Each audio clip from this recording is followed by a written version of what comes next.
এইভাবে যদি একটা আইসক্রিম হঠাৎ মন চাইলো আইসক্রিম খেতে, তাহলে এইভাবে সহজেই তোমরা ঘরে বানিয়ে ফেলতে পারবে। এতটাই সহজ পদ্ধতিতে করলাম, ফয়েল পেপার ছাড়াই করে ফেললাম। তাহলে কি দিয়ে করলাম, ভিডিওটি স্কিপ না করে পুরোটা দেখার অনুরোধ রইল। আমি কিন্তু এখানে ফয়েল পেপার ব্যবহার করিনি, অথচ দেখো এখানে বরফও জমেনি। এটা আমি কি দিয়ে ঢেকে করলাম, তাহলে ভিডিওটি স্কিপ না করে পুরোটা দেখার অনুরোধ রইল। নমস্কার বন্ধুরা, আপনারা দেখছেন cooking house of Anima. Title আর থাম্বনেল দেখে তোমরা বুঝেই গেছো আমি কি করব। হ্যাঁ, আমি আজকে আইসক্রিম করব। ঘরে থাকা সামান্য কিছু উপকরণ দিয়েই আইসক্রিমটা করব।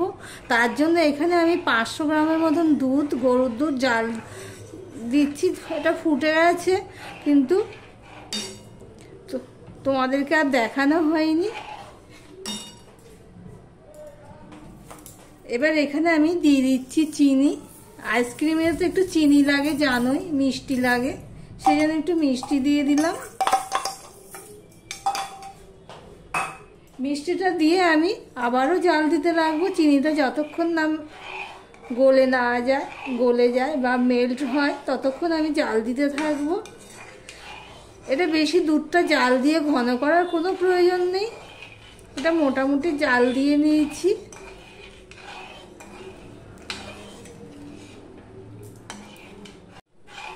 দেখো চিনিটা মেল্ট হয়ে গেছে, তলায় আর চিনি নেই।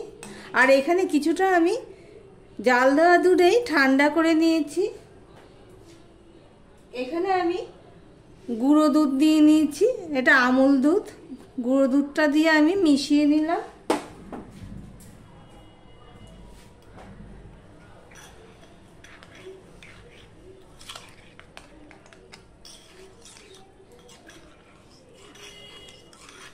দেখো পুরো মিশানো হয়ে গেছে। একটুখানি যেগুলো গুটলি গুটলি রয়েছে সেগুলো এইভাবে আমি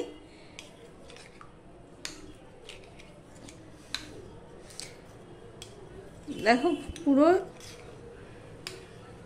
ভেঙে দিচ্ছি, দিয়ে লিকুইড করে নিচ্ছি। আর এর মধ্যে আমি দিয়ে দিচ্ছি 2 চামচের মতন কাস্টার্ড পাউডার। কাস্টার্ড পাউডারটা আমি এই দুধের মধ্যে ভালো করে গুলে নিচ্ছি। গরম দুধের মধ্যে বা জলের মধ্যে কাস্টার্ড পাউডার দিলে সেটা দলা পাকিয়ে যায়, তাই জন্য আমি এটা পুরো গুলে নিচ্ছি। ওইদিকে দেখো দুধটাও জাল পড়ে গেছে। দেখো বন্ধুরা, চিনিটা দেওয়ার কারণে কিন্তু দুধটা একটু পাতলা হয়েছে, যেহেতু চিনিটা গলে গেছে, তাই জন্য আমি আরেকটু জাল দিয়ে নিলাম। এবারে যে গুঁড়ো দুধ আর কাস্টার্ডটা গুলে রেখেছি সেটা অল্প অল্প দেবো আর মিশিয়ে নেব।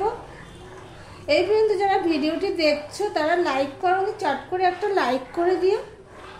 আর যারা নতুন বন্ধু এসেছো আমার ভিডিও দেখছো, তাদেরকে বলবো সাবস্ক্রাইব করে পাশে থাকার জন্য। এবার সমানে এটা নাড়তে থাকবো আর জাল দিতে থাকবো।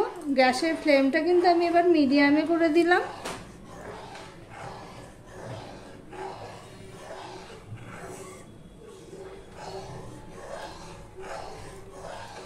দেখো বন্ধুরা, যত জাল দিচ্ছি দেখো আস্তে আস্তে ঘন হয়ে যাচ্ছে, দেখতেই পাচ্ছ। এটা আরো ঘন হবে। দেখো কতটা ঘন হয়ে গেছে। দেখো বন্ধুরা, সমানে কিন্তু আমি এইভাবে চারিদিক দিয়ে হাতা দিয়ে এইভাবে নিচ্ছি আর এইভাবে নেড়ে নেড়ে জাল দিয়ে নিচ্ছি। দেখতেই পাচ্ছ অনেকটাই ঘন হয়ে গেছে। এবার আমি গ্যাসটা অফ করে দেবো। এটা আবার ঠান্ডা হওয়া পর্যন্ত আমি অপেক্ষা করব। দেখতে থাকো বন্ধুরা। দেখো বন্ধুরা, এটা ঠান্ডা হয়ে গেছে, দেখতেই পাচ্ছ। এবার আমি বাটি নিয়ে নিয়েছি।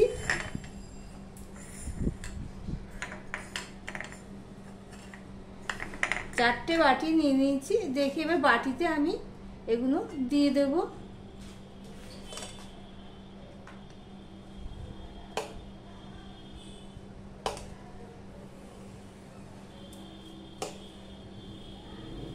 ঠান্ডা হওয়ার পরেই কিন্তু দেবে।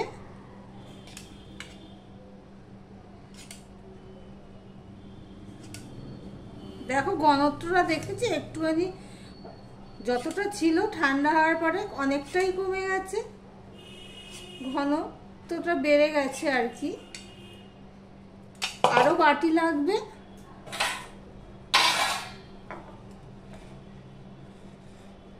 এখানে আরেক দুটো বাটি নিয়ে নিলাম, 3টে বাটি নিয়ে নিলাম। এই বাটিতেও আমি দিয়ে দিচ্ছি। এই পর্যন্ত যারা ভিডিওটি দেখছো লাইক দিতে ভুলে গেছে, চট করে লাইক দিয়ে কন্টিনিউ করে দিও প্লিজ বন্ধুরা, স্কিপ করো না। দেখো মোট 7টা বাটিতে আমি দিয়ে দিলাম।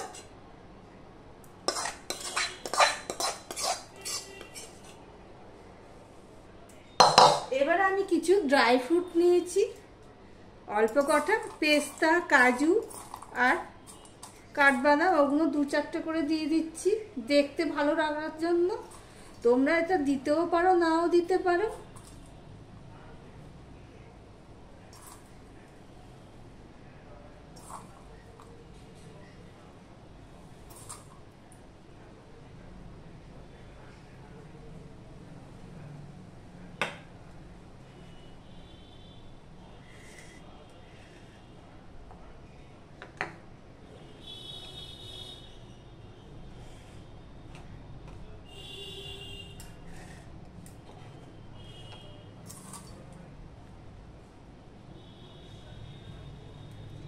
সব থেকে মজার একটা ব্যাপার কি জানো, আমার এখানে তো ফয়েল পেপার নেই। আমি কি করেছি, এই সাদা এই প্লাস্টিকগুলোকে আমি কেটে নিয়েছি ঠিক এইভাবে। এবার এই প্লাস্টিকগুলো আমি দিয়ে দেব যাতে বরফ না হয়, সেই জন্য। দেখো যেহেতু আমি ভিজিয়ে নিয়েছি, আমার আর গার্ডার মার্ডার কিছুই দিতে হচ্ছে না। দেখো বন্ধুরা, প্লাস্টিকগুলোকে আমি কেটে নিয়ে ছোট ছোট টুকরো করে ভিজিয়ে নিয়েছি, যার কারণে কি হচ্ছে, এটা আর এলাস্টিক বা গার্ডার কিছুই দিতে হচ্ছে না। এইভাবেই দেখো সমস্তগুলো আমার হয়ে গেছে, যেহেতু এখানে জল জল রয়েছে একটুখানি সামান্য, সেই জন্য। আর এখানেও 4টে রয়েছে। এবার এগুলো আমি সারা রাত ওভারনাইট আমি ডিপ ফ্রিজে রেখে দেব, তারপর ফিরে আসছি। সঙ্গে থেকো বন্ধুরা। দেখো বন্ধুরা, সমস্ত আইসক্রিমগুলো আমি ফ্রিজ থেকে বের করে নিয়েছি। আর এই দেখো, দেখতেই পাচ্ছ। তাহলে দেখো ফয়েল পেপার ছাড়াই দেখো কি সুন্দর করে বাটিগুলো আমি, আসল কথা আমার হঠাৎ করে আইসক্রিম করতে ইচ্ছা হয়েছে, কিন্তু ঘরের মধ্যে এই উপকরণগুলোও আছে, কিন্তু ফয়েল পেপারটা নেই। কিন্তু কাউকে দিয়ে আনাবো, আমার বর তো বেরিয়ে গেছে, তা ভাবলাম যে কি করে করব, তখনই করতে ইচ্ছা করছে। তাই জন্য আমি ঠিক এইভাবে ট্রাই করে দেখলাম যে ভালোই হয়েছে। ফয়েল পেপার ছাড়াই আইসক্রিমটা আমার দেখো রেডি হয়ে গেল, দেখতেই পাচ্ছ কি দারুণ হয়েছে। অল্প উপকরণে এত সুন্দর আইসক্রিম হবে আমি ভাবতেও পারিনি। আমার হাতে হয়েছে, আরো দেখতে যেমন সুন্দর হয়েছে। দাঁড়াও তোমাদেরকে একটা কেটে দেখাচ্ছি।